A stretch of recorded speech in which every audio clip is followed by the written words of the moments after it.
국민의힘 전당대회가 20일 앞으로 다가온 가운데 오늘 광주에서 광주, 전남, 전북 합동연설회가 열렸습니다. 네, 오늘은 국민의힘 최고위원 선거에 출마한 조수진 후보, 그리고 정진욱 광주희망과 성장연구소 대표와 자세한 얘기 나눠보겠습니다. 안녕하십니까? 예, 안녕하십니까? 안녕하십니까? 네, 지금 합동연설회장에서 바로 오셨는데 분위기 어땠어요? 네. 김대중 컨벤션 센터가 굉장히 넓잖아요. 그런데 김대중 컨벤션 센터 홀도 다 찾고 또 밖에까지 다 찾고 그래서 야 정말 들어가면서도 가슴이 뿌듯했습니다. 국민의힘 전당대회장 합동연설장이 맞나. 이게 확실히 분위기가 많이 바뀌었구나. 온몸으로 실감하고 왔습니다. 네, 그렇게 열띤 성원을 받았던 이유가 뭐라고 생각하세요? 아무래도 이제 윤석열 대통령 당선된 지 아직 1년이 안 됐습니다만 이 광주 전남의 미래와 변화를 위한 노력이 어느 정도 지금 가시화됐죠. 가령 흑산도 공항 여기에 대해서도 신속하게 주민들의 요구에 화답을 했고, 그리고 또 대선 과정에서 광주 복합 쇼핑몰 유치 이는 굉장히 화제가 됐었습니다. 그래서 많은 분들이 국민의힘과 윤석열 대통령 여기에 대해서 관심을 많이 갖게 되신 것 같아요. 네, 그런 어떤 좋은 기회를 잘 살려야 된다고 생각을 합니다. 그리고 또 우리 전당대회 상황과 관련해서 경선이 굉장히 양쪽 후보들 간에 신경전이 많거든요. 그런데 뭐 내부 갈등 이런 걸로도 비춰줄 수 있지만 역시 흥행은 성공했다. 이렇게 자평합니다. 네, 흥행이 성공을 했는데 그 흥행의 성공 가운데서 우리 최고위원 후보로 나서서 본인의 강점을 어떻게 말씀하셨어요? 네.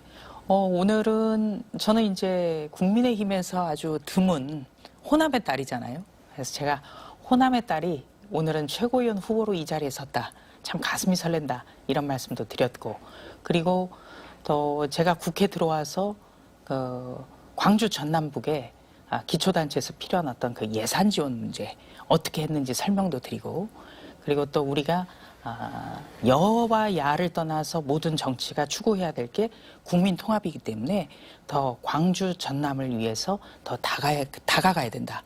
이런 말씀을 드렸는데 제가 연설을 하면서도 가슴이 좀 울컥하더라고요. 네. 정 대표님께서 보시기에 이 조수진 후보의 강점은 뭐라고 생각하세요?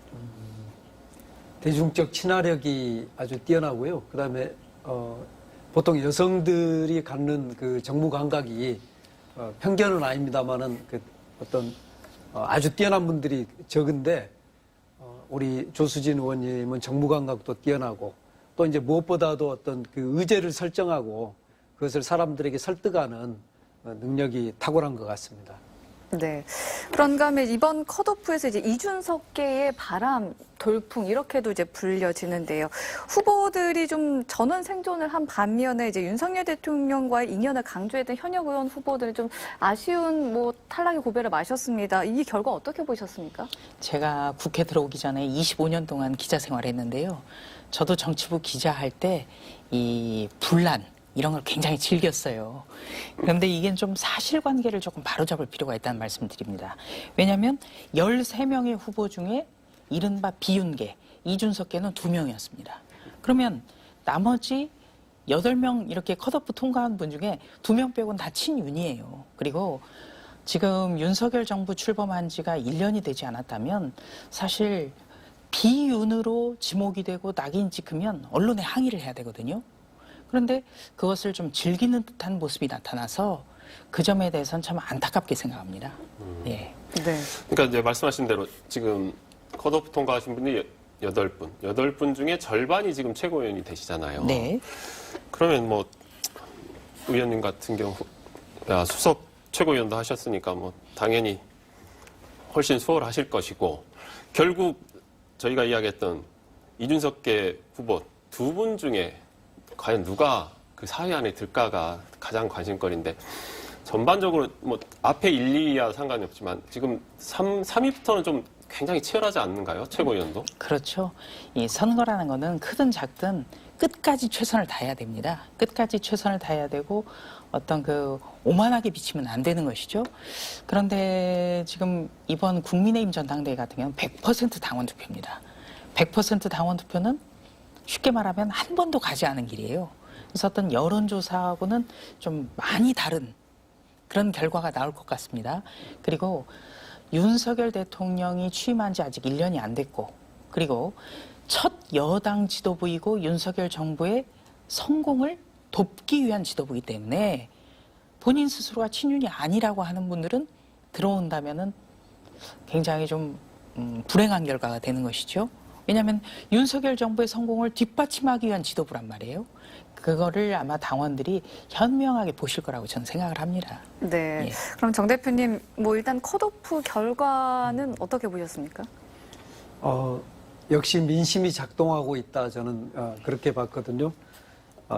한마디로 이제 국힘 지지자들 안에서 민심이 어디 있는지 보여줬는데요. 윤석열 대통령의 선거 개입 논란이 있지 않았습니까? 그것이 이제 국힘 안에서는 비윤계 내지는 이제 이준석 쪽 지지자들을 더 결집시키지 않았는가 그런 생각이 들고요. 또 하나는 이준석 당대표 당시에 굉장히 많은 그 당원들이 가입을 했다고 하거든요. 약 10만이라고 흔히 이야기하는데 실제로 그 숫자가 만만치 않구나 그런 점을 보여줬던 것 같습니다. 네, 조 후보님께서는 이제 최종 투표 결과는 이제 열어봐야 안다라고 말씀을 하셨는데 결과 어떻게 예상하세요? 저는 이준석계 약진이 예상된다 그렇게 보거든요. 물론 이제 그 앞쪽에 당선되는 분들은 좀 다르겠지만 비교적 그 지금 현재 경쟁이 치열한 쪽에서는 3, 4위에서는 비윤계 쪽에 당선이 가능하지 않을까 그런 생각해 봅니다. 근데 사실은 그 비윤계라고 하지만 거기도 2명이라 네. 누군가 이게 몰아주지 않으면 이도저도 아닌 상황이 벌어질 수가 있어서 마찬가지로 지금 뭐 나머지 6명은 다 친윤이라 하더라도 앞에 분들 말고 뒤에 애매하신 분들이 좀 대승적인 결단이 좀 필요한 상황이 올 수도 있을 것 같은데 그런 부분들 어떻게 글쎄요, 내부에서 그거는 제가 이제 그것도 예단할 수가 없습니다만 당원을 믿고 가야 되죠. 당원을 믿어봐야죠. 그리고 아마 우리 당원들 이 돈을 내고 당원이 돼서 활동한다는 게 이게 쉬운 일이 아니거든요. 그렇기 때문에 무엇보다도 윤석열 대통령의 성공 그리고 어떤 윤석열표 개혁, 예산 이런 것들이 처리되기를 바랄 거다. 저는 좀 믿고 보겠다 이런 말씀을 계속해서 드립니다. 저희가 이제 뭐 국민의힘 지지자가 아니더라도 지금 조수진 후보 관련해서는 저희 쪽에 계속 자주 오셨잖아요. 예. 저희 방송이나 뭐 많이 이렇게 비쳤기 때문에 기대를 하는 것이 만약에 이분이 또 최고인이 되면 이쪽 지역에 뭔가를 할 수 있을까라는 기대하시는 분들이 꽤 많은 것 같아요. 그런 기대를 충족시키기 위해서 뭐 혹시 준비하시거나 하는 게 있나요? 어떻습니까? 저는 제가 이 100% 당원 투표의 가장 큰 강점은 당원들은 프로거든요. 그래서 그 후보가 어떻게 활동을 하고 있는지를 정말 현미경 들여다보듯이 잘 알고 있다고 그렇게 생각을 합니다. 근데 저 같은 경우는 국회 들어와서 제가 정치를 시작한 이유 중에 하나도 바로 국민통합 부분이에요. 그리고 제가 국민의힘에서 가장 큰 강점이 우리 당의 어떤 그 정치적 기반이 영남인데 비영남 출신으로서 특히 호남 출신으로서 호남에 다가가는 외연 확장성 이거를 제가 가장 크게 꼽는 강점이거든요. 그리고 또 수해가 났을 때 또 어떤 가뭄이 들었을 때 현장을 찾고 또 제 위치에서 할 수 있는 한 어떤 예산 지원 문제 그리고 각 자치단체에서 민원 어려운 점 알아야 될 점 이런 거를 국회에 가지고 오시면은 제가 어떤 힘든 일이 있어도 다 만나드렸습니다. 그리고 예산과 관련해서도 정말 최선을 다했고요. 그래서 아마 그런 점들을 또 많은 분들이 평가를 하세요. 제가 서울 양천갑이라는 그러니까 목동으로 일컬어지는 양천갑의 당협위원장을 4년째 맡고 있는데 저희도 호남이 고향인 분이 30%가 넘어요. 그런데 그런 활동에 대해서 참 기뻐해 주시고 높이 평가해 주십니다. 그래서 그런 것들이 많이 많은 어떤 당원뿐만 아니라 많은 일반 시민들도 눈여겨보고 계실 거다. 그리고 호남의 딸로서 그런 것을 하는 것이 저의 책무라고 저는 생각을 합니다. 이번에 최고위원 선거에 도전한 것도 그런 역할을 좀 더 책임감 있게 하기 위해서 나왔다. 그래서 호남의 딸이 호남의 미래와 변화를 위해서 더 열심히 일하고 싶다. 이런 말씀을 드립니다. 지금 네. 조순인 후보께서 국민통합 이야기하셨잖아요. 네. 저희가 이제 뭐 TK가 국민의힘의 심장이라 하면 호남은 민주당의 심장이라고 하는데 안타깝게도 민주당의 심장에는 민주당의 최고위원은 없어요. 예. 근데 심장이 아닌 외부의 적군의 심장에서 최고위원이 되신다면 굉장히 의미가 클 것 같은데. 제가 오늘 이제 연설에서도 그 말씀을 드렸어요. 더불어민주당엔 호남 출신 지도부가 없다. 그렇기 때문에 국민의힘에서 최고위원이 그것도 압도적인 성적으로 최고위원이 된다면 그것 자체로만 하더라도 광주 전남북에 미치는 영향은 굉장히 클 것이다. 왜냐하면 정당의 변화가 가장 쉽게 나타나는 것이 바로 사람이거든요. 아마 그런 점도 좀 영향을 미칠 수 있기 때문에 오늘은 마음 놓고 좀 압도적으로 지지해달라는 말씀을 드렸습니다. 네, 정 대표님, 만약에 조수진 후보가 이제 최고위원이 되신다면 한 국민으로서 또 지역민으로서 어떤 점을 좀 바라실까요? 예. 조수진 의원님 최고위원 될 가능성이 굉장히 높죠. 지금 선두권에 있기 때문에. 저는 개인적으로 조수진 의원님 아주 어릴 때부터 서로 잘 알고 보아왔기 때문에 굉장히 탁월한 능력을 가지신 분이어서 기대가 큽니다. 근데 좀 쓴소리를 해야 될 것 같아요. 지금 우리 정치가 상대를 존중하지 않는, 상대를 부정하는 정치가 지금 이어지고 있습니다. 그래서 조수진 의원님께서 이번에 최고위원이 되시면 저는 국민을 위한 정치, 그리고 상대를 존중하는 정치로 좀 복귀했으면 좋겠다. 그 말씀을 드리고요.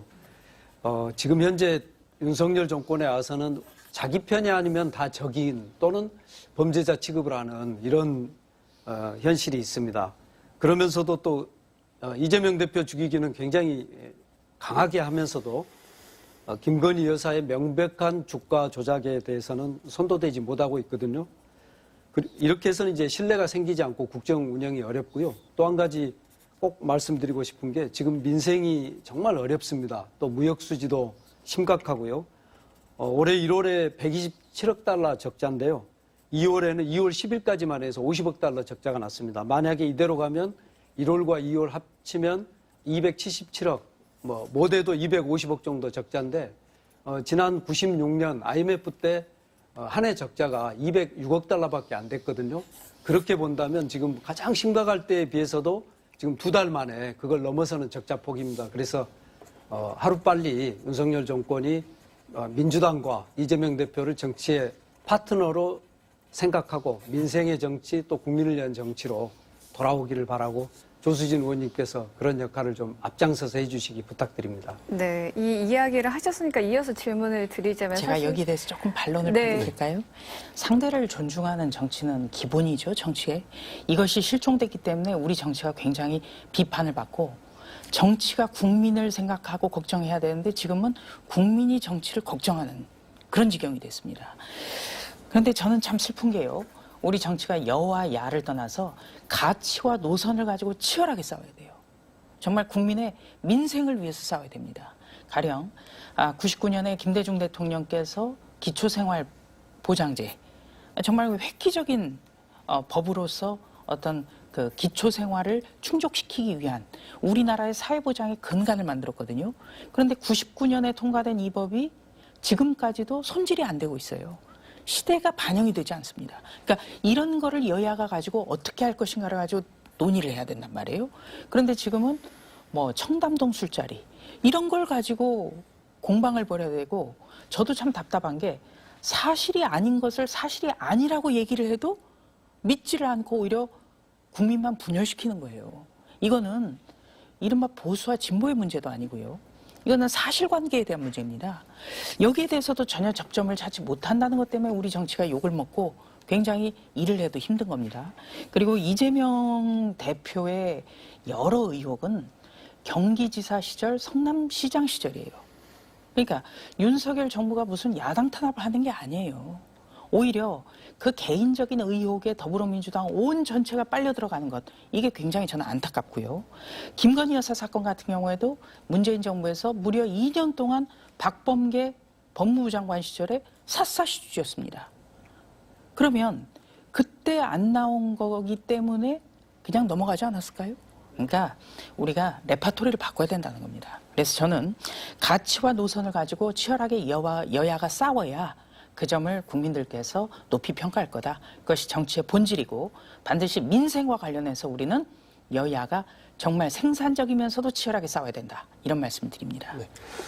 저 후보께서 최고위원이 되시기 위해서 바쁘신 주가 나오셨는데 여당인 국민의힘의 최고위원이 되신다면 네. 어떤 일을 이 지역을 위해서 하고 싶은지 짧게 한마디 좀 부탁드리겠습니다. 네, 우선 저는 그 호남의 미래와 변화를 위해서 정말 2020년 6월 국회 들어온 이후로 정말 꾸준히 노력을 해왔습니다. 그리고 윤석열 대통령은 대선 후보 시절에 대구에 가서 호남의 발전이 대한민국의 발전이라고 얘기를 했어요. 이거 쉽지 않은 것이거든요. 그 점을 여당 지도부로서 여당 국회의원으로서 실천해 나가고 그리고 법안과 정책을 통해서 국민 여러분께 또 호남민 여러분께 보여드리고 싶은 것이 제 소망입니다. 네, 이렇게 바쁘신 중에도 나와주셔서 대단히 감사합니다. 네, 고맙습니다.